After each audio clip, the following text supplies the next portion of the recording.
Halo, perkenalkan, nama saya Sinta, NIM 2303 0101 0008. Video presentasi ini dibuat dalam rangka ujian akhir semester Statistik Ekonomi dan Bisnis. Topik 1. Angka indeks tertimbang. Indeks tertimbang adalah angka indeks yang menunjukkan pentingnya suatu penimbang atau bobot terhadap angka lainnya. Penetapan bobot penimbang ini berdasarkan pada pentingnya barang atau komoditas secara subjektif. Dalam perhitungan indeks tertimbang, kuantitas barang digunakan sebagai faktor penimbang. Umumnya, bobot yang digunakan adalah kuantitas barang yang dikonsumsi, diproduksi, dijual, dibeli, diekspor, diimpor, dan lain-lain. Di sini, hanya indeks harga yang dibahas. Setiap barang dan jasa memiliki tingkat utilitas yang berbeda. Sehingga untuk menghitung angka indeks yang mencakup berbagai jenis komoditas, diperlukan pengobotan untuk setiap komoditas.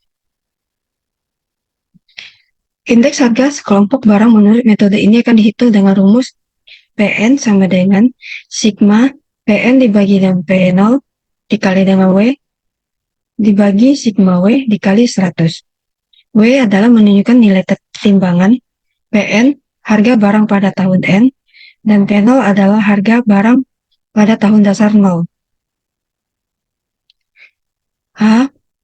Jika dipakai faktor penimbang nilai pada tahun dasar, maka rumus tersebut menjadi PN sama dengan sigma PN dibagi P0 dikali P0 dikali Q0 dibagi sigma P0 dikali Q0 dikali 100. B.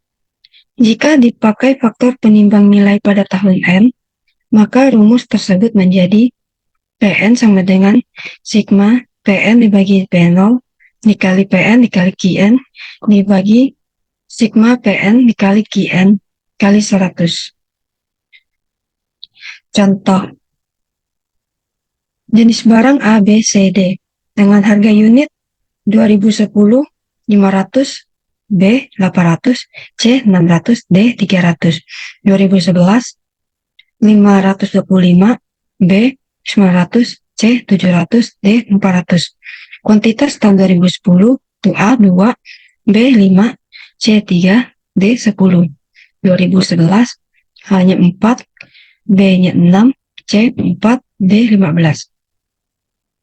PN dibagi dengan P0, hasilnya PN adalah tahun 2011 dibagi dengan P0 tahun 2010. Jadi 525 dibagi dengan 500 hasilnya 1,050. Untuk yang B 1,125, yang C 1,167, yang D 1,333. Tabel berikutnya P0 dikali dengan Q0. Itu hasilnya untuk A 1000, B 4000, C 1800, D 3000. Jumlahnya 9800. PN dikali dengan Qn, untuk yang A 2100, B 5400, C 2800, D 6000. Jumlah 16300. Tabel berikutnya PN dibagi dengan P0 dikali dengan PO kali dengan Q0. A 1050, B 4500, C 2100, D 4000. Jumlah 11.650. Berikutnya PN dibagi dengan P0 dikali dengan PN kali Qn. Yang A hasilnya adalah 2205, B 6075, C 3267, D 8000 dengan jumlah 19.547.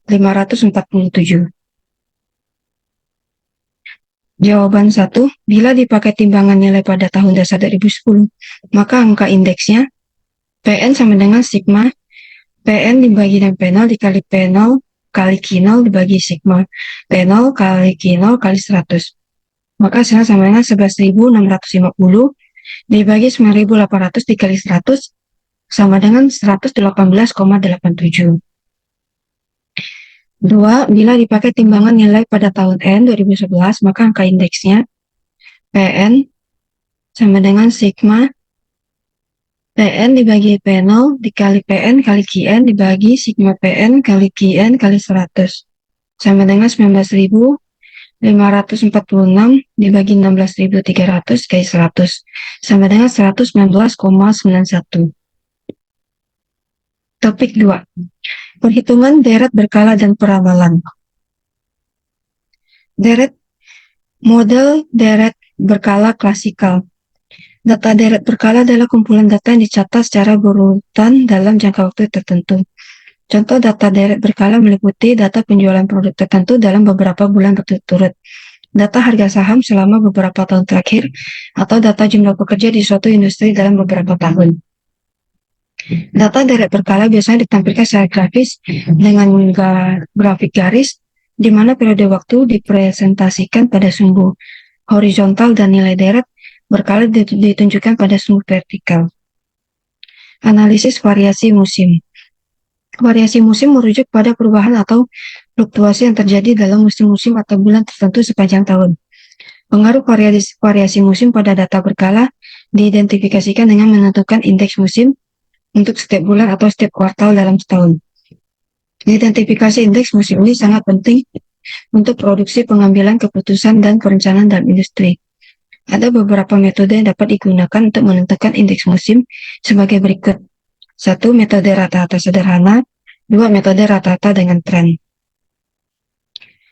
Metode rata-rata sederhana, indeks musimnya sama dengan rata-rata per kuartal per bulan dibagi dengan rata-rata total per kuartal per bulan dikali 100. Sebagai contoh dapat diperhatikan data berkala pada tabel berikut. Tahun 2008, produksi 60,32. Triwulan 1 28,12, triwulan 2 20,91, triwulan 3 11,29. 2009 produksinya 64,4, triwulan 1 9,51, triwulan 2 2,46, triwulan 3 12,43. 2010 produksinya 66,46, triwulan 1-nya 29,32, triwulan 2 22,15, triwulan 3 14,99. 2011 produksi 69,05, triwulan 1 32,13, triwulan 2 3,54, triwulan 3 13,38. Tahun 2012 69,27, triwulan 1-nya 32,31, triwulan 2-nya 22,88, triwulan 3-nya 14,08. Dengan jumlah total produksi 329,5, triwulan 1-nya 151,39, triwulan 2-nya 111,94, triwulan 3-nya 66,17. Rata-rata untuk produksi 65,9, triwulan 1-nya 30,28, triwulan 2-nya 22,39, triwulan 3-nya 13,23. Rata-rata total per triwulan sama dengan 65,9 dibagi 3, sama dengan 21,97. Indeks musim 1 30,28 dikali 100 dibagi 21,97 sama dengan 137,83. Indeks musim 2 22,39 dikali 100 dibagi 21,97 sama dengan 101,92. Indeks musim 3 13,23 kali 100 dibagi 21,97 sama dengan 60,24. 2. Metode rata-rata dengan tren. Prinsip metode rata-rata dengan tren adalah bahwa indeks musim diperoleh dengan membandingkan nilai data hasil dengan nilai tren. Oleh karena itu, nilai tren Y aksen harus diketahui terlebih dahulu menggunakan persamaan Y aksen sama dengan A plus BX. Dengan demikian, perhitungan indeks musim menggunakan metode rata-rata dengan tren adalah indeks musim sama dengan Y dibagi Y aksen kali 100. Sebagai contoh, hasil perhitungan dapat diperhatikan pada tabel berikut. Berikut terdapat tabel untuk bulan Januari, Y-nya 95, X-nya min 6, X-Y-nya 570, X pangkat 2-nya 36, Y aksennya 87,94. Indeks musimnya Y dibagi Y aksen kali 100 dan hasil 108,03. Dan seterusnya sampai dengan bulan Desember. Dengan total jumlah Y 1255,2, total X min 6, XY min 194,4, total X pangkat 2-nya 146. Perhitungan tren pada tabel di atas menggunakan metode kuadrat terkecil dengan y-aksen sama dengan 106,12 kurang 3,03 X. Mereka adalah referensi dari video yang saya presentasikan. Terima kasih.